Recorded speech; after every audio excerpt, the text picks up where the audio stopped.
Hello from the Music Interview Corner, guys. I'm here in Berlin with LEPROUS, and this time I have Baard for you. Hi, Baard. Hello. Nice to meet you. Nice to meet you too. I have to tell you that I had a super funny interview with Simon at the Helsinki Metal Festival in 2023. Let's see if we can top that. He's not a very funny guy, so that shouldn't be a problem. Oh, he was very funny. Yeah, but he's very adult and, very adult. Okay. I'm not very adult. So you have a more immature sense of humor? I would guess so. I don't take myself very, what is it called? Seriously? Seriously. So, and he does, but I love him. Yeah, I love him too. We were just talking. Yeah. You're on your European tour now. It's the first part of your European tour. How is it going? Yeah, it's kind of the last part of this tour though. So now we're into the 4th week. So it's Tuesday today. We played every day since Thursday, and we're going to keep going until Sunday. So 11 shows in a row since the last day off. 24 shows in 22 days. No, 24 shows in 26 days. Wow. What do you do to keep up the energy? Try to work out, try to have fun, try to sleep as much as I can, and then try to get ready for the show in the night every day. It's all about just getting ready. Yeah. And I feel drumming is kind of the most physically intense part. Yeah, 100%. The other guys are just lazy. They have the sleeping pills when they're on stage compared to me. So yeah. That's kind of demanding, but it fits me well. I have a lot of energy to come out every day, so I think I chose my right profession. Yeah, you're also a drum teacher. You were in fact teaching a lesson right before our interview, right? Yeah, I wouldn't really call myself a drum teacher, but I do offer tour lessons and also online lessons to spread out the good science, so it doesn't die with me.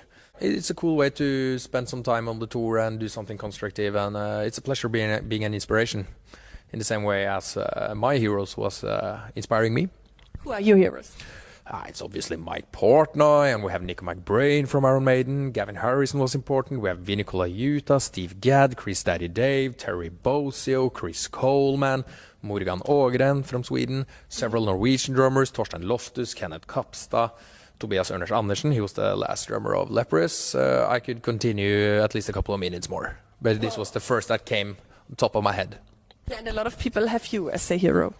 Yeah, I hear some rumors about that. That's a pleasure, of course, and I try to offer my services if they want to learn some secret tricks. You're an extraordinary drummer, and you're known for drumming incredibly fast.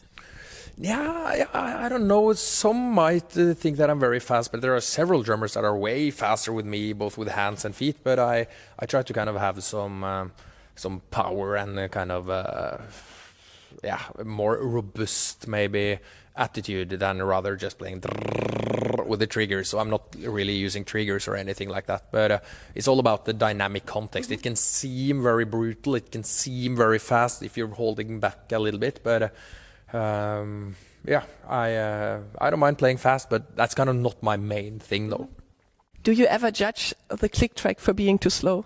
Oh, that's a very good question. Sometimes when we wake up in the morning, 3 p.m. and having a sound check, and I'm like, a little sleepy. Everything feels so fast. And when you're pumped, you're playing home in Oslo, everybody's there. So it's just like, what the fuck is wrong with this click track? It feels so slow. So a very good question. Sometimes it just feels weird. What would you tell an absolute beginner when you try to teach them a LEPROUS drum part, besides good luck? Remember to go in your rehearsal room and suck. Dave Grohl. He said that. Yeah, but seriously, that's not the first and only thing I say, of course. But I learned that from a Norwegian drummer who took it from Dave Grohl again, that it's so important to just take your time to suck. And to not really nail anything, just fool around, do lots of mistakes. Try to not be afraid, just go for it, do rehearsals, exercises and stuff, and just play crap at times to get it out. And hopefully you can get something really cool out of it. Many of my drum parts is coming from just don't giving a SH. Oh yeah, we like to swear here, that's okay. Yeah, okay, we're not in America. And take your time. It's, as we say in Norway, it's in the uphill. No, it's in the uphill streets. It goes upwards. Yeah, with a little bit of with a little bit of difficulties, you will get better. Yeah. Yeah, you can always say Vittu. Yeah, Vito. I'll say it in Finnish as well. Because you were Finnish, right? Yeah, I'm German, but I lived in Finland for so long that I feel Finnish. I identify as Finnish. Okay, I identify as Drum superhero. yeah, someone outside of this world. I don't really fit into the society. Mars. What's the planet called? Mars, right? Yeah. Yeah, I identify as a Mars. A Martian. A Martian. Yeah. A Martian drum hero. Yeah, not a drum hero. A Martian nobody. Sometimes. Okay. Yeah. Just a regular guy, a Martian. In these days, I guess it's okay to identify as whatever you want. You know. Exactly. You could identify as a drumstick. Yeah. Sometimes, if I feel like I want to crack my head down in the cymbal, I actually do that very much. Oh, okay. You'll probably find some videos of that. I just do. It's inspired by Till Lindemann from Rammstein. He goes into the stage rack and just dunk, does stuff like that. And I try to take that on stage with on the drum kit. So yeah, identify as a drumstick from time to time. Probably tonight as well. You'll see. Hitting your head into the drum kit. Does it have to do something with atonement? What does atonement mean to you? Oh, doesn't have anything to do with atonement really. It was just I thought it looked funny. And if you hit the kick at the same time, it sounds like I'm hurting myself a lot, but it's actually all good. As long as you don't hit the edge of the cymbal, then you will get a nice little Harry Potter scar. Do you have any scars? I can't see any scars on your forehead right now. Not yet, but I have a scar here from yesterday. An injury. Oh my god. An injury. Yeah. So it's a little bit of blood on my drum heads now.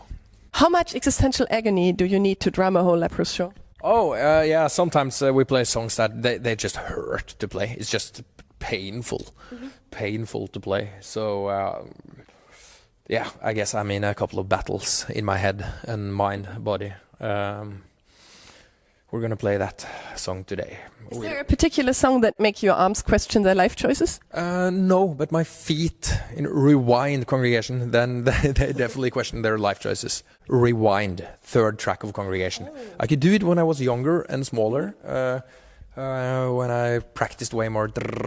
But now I don't really do that anymore, so I just have to bleed. Yeah, exactly. For the result. So you're bleeding for your fans tonight? 100% every night. Night after night. Yeah. Night after night. Night after night. Oh, that's another song. Yeah. So you just released an amazing new live album. It's called An Evening of Atonement, and it's a digipack with 2 CDs and a Blu-ray and a bit of your blood. I wanted to ask, how much blood did you shed during the recording of the live album? Probably a little bit, but I haven't even heard that album yet. It's released yet, right? Yeah, it's I think October 24th that came out. Yeah, I'll probably listen to it sometime in 2026. You know, it requires me to sit still, and now it's already released, so there's nothing I can do. So I hope you guys enjoy it. I don't know if I enjoy it, but please buy it. I like it. Maybe I like it too. I don't know. I haven't heard it. I mean, you played hundreds of concerts across the globe, and you decided to record this particular live show in Tilburg for your live album. Why did you decide that? It's a legendary venue, and Netherlands has proved to be one of our most best, and the fans that always show up to shows and stuff. So it was a packed house, great venue. And we had a lot of fun. This was on a tour where we flew in for every show, so I didn't really know what kind of drums and stuff I got. So I was a little bit, it didn't work out very well on the technical side of the drums, but I don't think you'll notice. But I didn't have a lot of fun when I recorded it, but hopefully I will have fun if I watch the Blu-ray with my parents or parents-in-law or something for this Christmas. Who knows? I think it sounds pretty cool. I've heard glimpses. So maybe 5%. Now we have to talk about the 5%. I wanted to ask you, what is the first emotional memory that comes to mind when you listen to An Evening of Atonement or watch the Blu-ray? Like the 5%. Is it like anger that you didn't have your drum kit? Yeah, that might. I don't know yet because I haven't heard it, but I will probably get some flashbacks on, that's when the snare head underneath broke. And I was like, fuck you, deliver these drums. Probably also reminding myself on how insanely little sleep we had on those shows. We played in Cologne the day after, and actually Tilburg was quite nice. But you know what? Musicians, we tend to hang up on very irrelevant stuff. So this is not stuff for you guys to really think about. But maybe it's interesting to know still for the fans. Yeah, it might be. So here you go. Yeah, so I wanted to ask you, my original question was, what was the best moment for you on stage that night? But what was the worst moment for you on stage that night? Probably during the song Forced Entry, where I had to play all these quick movements that I usually do from toms and to the snare. I had to do it here. So like moving in, and it kind of ergonomically, it makes no sense, but I just had to do it because I didn't have a snare drum here because the techs were trying to fix it and because it broke. So that was a little bit annoying when you know there's like 2,500 people in the crowd and this is going to be documented. It's going to be out there on the internet forever, da da da. But it sounded nice after all. I think we got there. So you wouldn't really notice if I didn't tell you, but... yeah, but that's why we're here. Yeah. I want to hear all the dirty secrets. Yeah. Do you know if the moment where the snare drum broke is captured on the live album? No, I don't know. And now it's kind of almost a year ago, so I don't remember exactly when it happened. But I was very hyper-focused back then. But yeah, you just have to, like I said, go out there and suck, and you will find ways to deal with stuff. And the show must go on. There's nothing that really surprises me on a stage, not even on a live recording. Nothing surprises me on a stage. If the whole stage falls down, for instance, in Athens once, Einar fell down on the stage over the keyboard. It looked fake. And it looked like, I saw it, and it just looked fake. And I was like, no, this is not happening. But he fell off the stage. Oh, no. Did he get hurt, or was he okay? I think he was okay, because the show went on, and he's also very good at show must go on, you know. I forgot to remind him of that last year's, but that was a pretty legendary moment.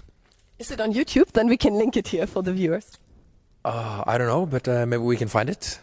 Just search Leprous Athens 2020. Yes, now you know. I will find it and I link it for you guys. It was definitely in Athens, and it must have been 2020, maybe 2023. No, it was 2020. The visual part of your live album was directed by Paul M. Green, who did a lot of cool things, a music video for Saxon and a lot of cool stuff. How was it for you to work with him, and how did his work influence your physical performance? I don't think it, to be honest, it didn't really affect my physical performance, but he was a very nice guy, and he set up in London. I remember we did some interview stuff, and it looked very professional, and we got the vibe that he's done it, definitely done it before. So I hope he captured the moments. The moments where the snare drum broke in close up. Yeah, I would love that now that we're here. But again, I haven't seen too much, but yet. Why is that? Were you upset about the drum kit still, or do you just not watch the stuff that you record? It's just an image thing. You're not a rock star until you just don't give a damn anymore, you know. All right, you're totally a rock star. It's pretty random why I haven't checked out the whole thing yet, but maybe because I'm a little bit, what is it called? I can be a little bit angry at myself for a long time, so I don't want to... Yeah, it's a little bit, what can I say, self-hurting. Yeah. Okay. So, but with a smile, very important, with a smile. So, but I'm gonna check it out during next year. Okay, and then the next interview we can talk about. Yeah, as long as it's not, yeah, it should be in 2027, just to be completely sure. Oh, you're right. Okay. I always like to give my guests the time they need to process things. Yeah. Was it that traumatic for you? I didn't like that show at all when it happened, yeah. Because of the drum kit, or for other reasons as well? Yeah, the drum kit and the sound, I wasn't really happy with it, but luckily we have very good technicians, so the little I've heard, it sounds great. But it's just, you want to give your A game, and you felt you gave your C game, but probably it was close enough to an A game, because we played so much. But it's also, it's all about not overthinking too much, but yeah, I can start to overanalyze a little bit when I know that this is captured and it's going to be a live album, it's going to be a Blu-ray, people are going to see and watch this probably the next 30 years. When I'm old and going around, you know. And you know, the internet never forgets. When it's published on the internet, it will be there for your grandkids to watch, as long as we don't get like a solar storm and that deletes everything. I actually released an album called Solar Storm. You? Yeah. Like a solo project? No, Roundabout Point. It's my other progressive band. We released that song in 2015. So thanks for the promotion. Oh, you're for welcome. So Solar Storm by, what was the name? Roundabout Point, and the first song on that album is called Through the Solar Storm. Oh, I have to check that out. Yeah, you should. What is it about? Is it really about a solar storm destroying the internet and everything else on Earth, like the electric grid? Yeah, as I said, I'm a kind of a Mars habitant, so I don't really know, but I guess it's about the solar storm. Oh yeah. Somehow. I have a lot of crazy questions, but yeah, what's the craziest thing you guys have done on this tour so far? The tour in itself is very repetitive and the same. It would probably have happened way more crazy stuff if I was just at home, but I can deliver myself a little bit here though. We had an off day in Spain, in Barcelona, and the crew were so much looking forward to go to one of these cocktail bars in Barcelona where there was like a top 5 cocktail bar in the world. I obviously didn't catch up that this was a super cool cocktail bar, and I was a little bit drunk on this day off. Little? Yeah, just a little bit. And I tried to get in here, and I didn't understand that it was like a very line. You had to sign up, QR code, da, da, da. So I was just like, we're playing here tomorrow, and maybe I can get... I was very, very cheesy. Rockstar. I would rather call it a Spinal Tap moment. But they obviously didn't serve beer, but it was in Spain, and because it was a very proud and nice cocktail place. And I got in after a little while. To meet my crew people, because I lost my bandmate Robin with his wife. They went home, and I just wanted to have one more beer, and I just sat there and just una cerveza, and I was obviously very drunk, and I get very tired when I get drunk, and they obviously didn't serve me, and when I got even more tired sitting there, I just thought very shortly, as I very often do. So I was sitting in between all the guys in the table, and I just felt like, yeah, I'm just going to step over the table because I'm going out now anyway. And that's we have a bar company in Norway called Heidis. It's kind of an after ski theme. Then it's appropriate to stand on the tables, but not here. And I stepped on the table and I spilled some drink out on my beloved drum tech and drummer Malian, and he's British, and they are very. It's a coffee and tea, and they're very polite and stuff. They're not as Vikings as we are. So he told me the day after, he has never ever seen someone being that stupid. Stupid was the word, not rude, like more like stupid. He didn't use those words, but I know I was stupid. But someone being that kind of out of control. But for me, it was just a typical Oslo night. I mean, Norwegian, they get shit faced, and I don't really get drunk. All my friends have. From childhood, they make a lot of fun of me because they claim they've never seen me drunk. But I was at least in a good mood, I can say. So I just stepped on that table. It was very unmusical, especially on that bar. And I didn't get to know before the day after that the owner of this bar was a friend of the sound technician. And, I don't want to talk about it more. But yeah, nothing else you can do than just say, hey, friends, I was drunk. You see how it goes. Never expect me to get drunk again because you see how it goes. I don't really have that many Okay. You know what? It's like we were honoring the Norwegian culture because you also have like in Finland, you have 30 days of night. Yeah. Right? So we're honoring the Norwegian culture with a fucking broken light. I have to get a new one. Fite. But yeah. Winter is coming. Winter is fully there. It's the darkest time of the year, right? Yeah, 100%. And Finnish and Norwegian people, we seem shy unless you suddenly sit naked in a sauna in Finland, then they're not shy anymore. And with Norway, it's the same when we just got some drinks, Mm-hmm. But other than that, I can say I don't really have many crazy stories from when I've been drunk because I usually don't get drunk. But it was so much pressure this night. I started to drink 1 beer and 2 beers, and I during the dinner, my bandmate and his wife said, "You're so fucking boring now, Baard. Step up, drink more, take a coffee." And I took a coffee, and I didn't know it was a coffee Baileys. And then I continued with vodka Red Bull, and then I suddenly just woke up, and it ended up with stepping on the table in a super fancy Spanish cocktail bar. So it's probably not the most rock and roll story you've ever heard, especially if you're used to stories from the 80s and 90s. But you asked me for the most weird, crazy moment on this tour, and I would say this was definitely it. Okay, and it wasn't even your fault. They made you drink. It's never my fault. So you normally don't drink, or just very moderately? Very moderately, I would say. Yeah. That's the reason why I get yelled at by my friends that we've never seen you drink, you never drink, no. It's maybe also because they are very Norwegian and they get very fast drunk and then suddenly they just fell asleep or leave. But yeah, I drink very moderate. Careful, kids. Yes. Alcohol will not make anything better. Just look at me, how it went the first time I got drunk for a very, very long while. And look how good he looks now that he's not drunk. It's a shame that it's dark, so you can't see it properly, but I will make it brighter in the post. I also don't drink at all, and look at my beautiful skin. Oh, yeah. Very good that you don't drink. Einar doesn't drink either. And I could honestly, I don't want to see too much serious stuff, but I can easily see a future where I don't drink at all. You know, if you identify as a drumstick, in real life you don't even have to drink to be crazy. Every day is a day full of drugs. Natural. Impulses. Natural production of amphetamine, you know. So natural, yeah. Yeah.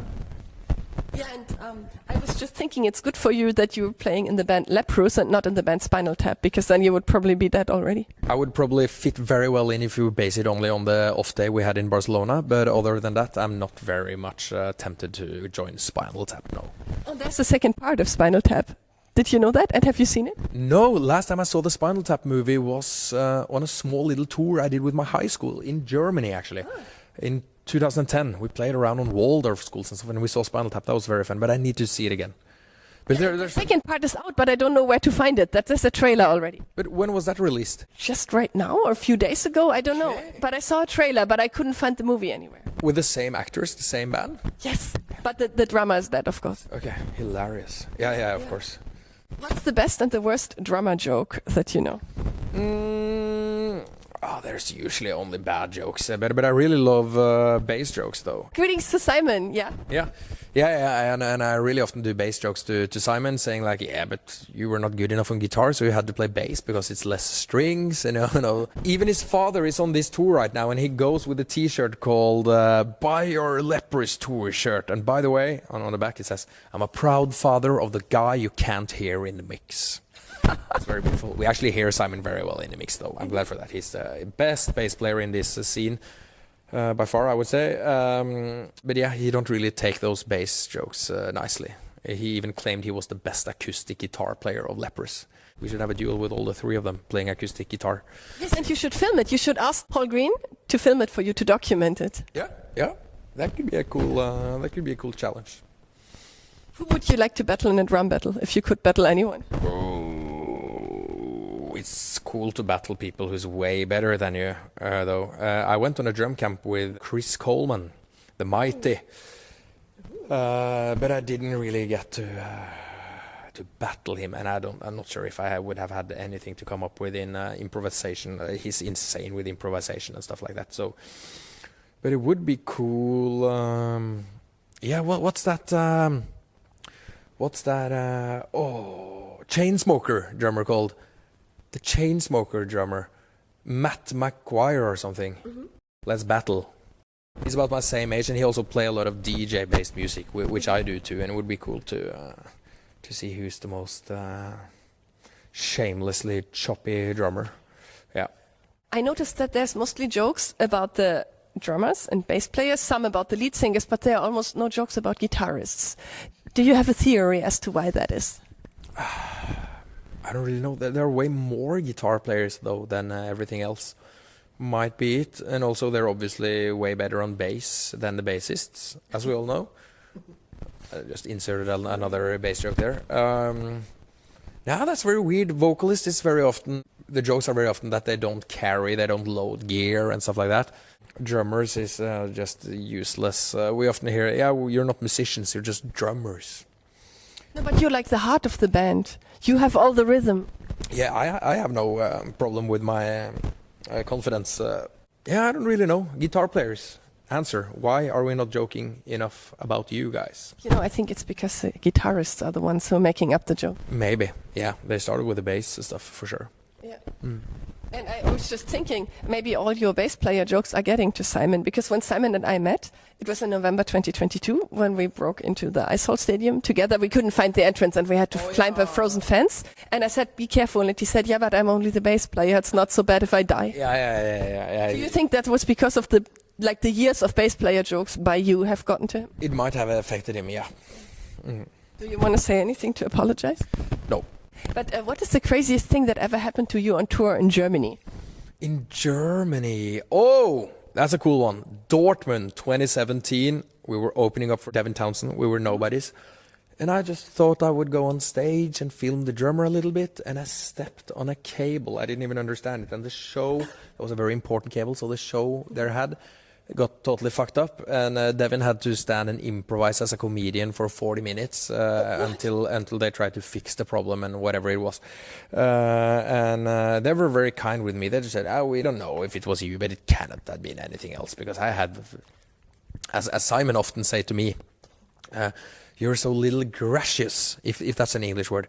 Like gracious. Yeah. He said, "If you were fat, Baard, it would have been a disaster for all of us, because I'm very clumsy and yeah." So yeah, I think we very sure can say that I stepped on that cable in Germany, the Dortmund 2017. All the rest of the guys were super sick of the flu. I was just hyper as always. I've never really had the flu. I don't think it picks up. But I at least managed to step on the cable for the headliner and kind of ruin his show though. So sorry, Devin. Already apologized on Instagram, but he doesn't see. He's old school. He doesn't scroll on his social media too much. And that's good. Maybe he's still too traumatized and he's not ready to answer you yet. Might be a big stop for his rest of the career, yeah. If so, I'm very, very sorry. But then you have to come to Leprous instead. Oh my God, you know what? I could tag Devin Townsend and post this clip on Instagram and tag him in it, and then he will see.